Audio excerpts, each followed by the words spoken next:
یہ جو آپ کے سامنے ایک تصویر چل رہی ہے یہ ایک حقیقی واقعے کی تصویر ہے، اس لیے ہر انسان لازمی اس واقعے کو غور سے سنے۔ وہ خود ایک اعلیٰ عہدے پر فائز سرکاری ملازم تھا، اس کے 3 بیٹے تھے، تینوں سونے کا چمچ منہ میں لیے پیدا ہوئے اور شاہانہ زندگی گزرتی رہی۔ وقت تیزی سے گزرا اور اس کے نام کے ساتھ ریٹائرڈ لگ گیا، عہدے کی مدت ختم ہوئی، ریٹائرڈ ہو گئے اور اب زندگی کا سفر انتہا کی طرف چل پڑا۔ بیٹوں نے باپ کے عہدے سے خوب لطف اٹھایا، کہتے تھے ہمیں کیا فکر، ہمارا باپ 22 گریڈ کا افسر ہے، ہمارے کام خود بخود بنیں گے اور بنتے بھی رہے۔ ایک ٹیلی فون کال پر سب کچھ قدموں میں حاضر ہو جاتا تھا۔ پھر وہ دن آ گیا جب بیٹے یہ بھول گئے کہ یہ وہی باپ ہے جس کے نام اور عہدے کی وجہ سے لوگ ہمیں سر کہتے تھے۔ باپ کسی بیماری کی وجہ سے چلنے پھرنے اور بولنے سے معذور ہو گیا۔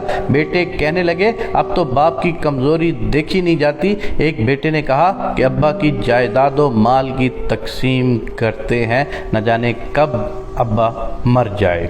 اب تو شرم آتی ہے بتاتے ہوئے کہ لوگ کیا کہیں گے جب دوست آتے ہیں تو سامنے یہ بوڑھا پڑا ہوتا ہے، چلو ایک نوکر مستقل ان کے ساتھ رہنے کے لیے رکھ لیتے ہیں جو ان کا خیال رکھے، 20,000 ماہانہ دے دیں گے۔ نوکر آ گیا اور اسی گھر میں ایک کمرے میں باپ کو فرش پر گدا لگا دیا گیا۔ نوکر کو کہا کہ اس کا پورا خیال رکھنا، ہمیں کوئی شکایت نہ ملے۔ بیٹوں کی شادیاں ہوئیں، ایک نے گرمی کی چھٹیاں گزارنے فرانس کا پروگرام بنایا اور دوسرے نے لندن تو تیسرے نے پیرس کا، اور ہر جگہ اپنا تعارف 22 گریڈ کے افیسر کے بیٹے ہونے سے شروع کرتے۔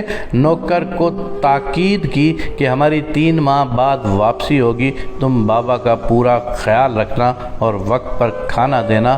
جی اچھا صاحب جی، سب چلے گئے۔ وہ باپ اکیلا گھر کے کمرے میں لیٹا سانسیں لیتا رہا، نہ چل سکتا تھا، نہ خود سے کچھ مانگ سکتا تھا۔ نوکر گھر کو تالا لگا کر بازار سے بریڈ لینے گیا تو اس کا ایکسیڈنٹ ہو گیا، لوگوں نے اسے ہاسپٹل پہنچایا اور وہ کومے سے ہوش میں نہ آ سکا۔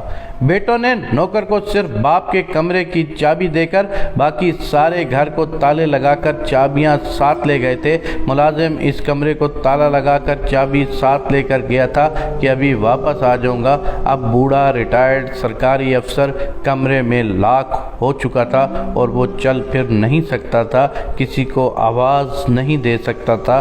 لہذا 3 ماہ بعد جب بیٹے واپس آئے اور تالا توڑ کر کمرہ کھولا تو لاش کی حالت وہ ہو چکی تھی جو تصویر میں دکھائی دے رہی ہے۔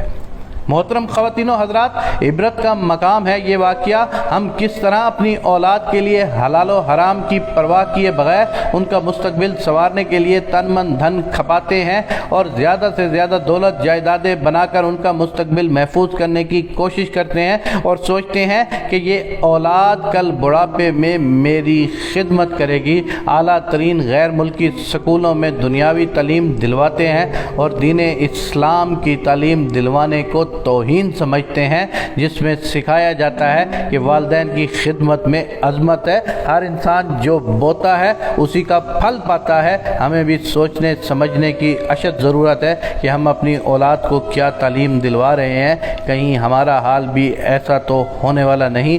سوچئے گا ضرور۔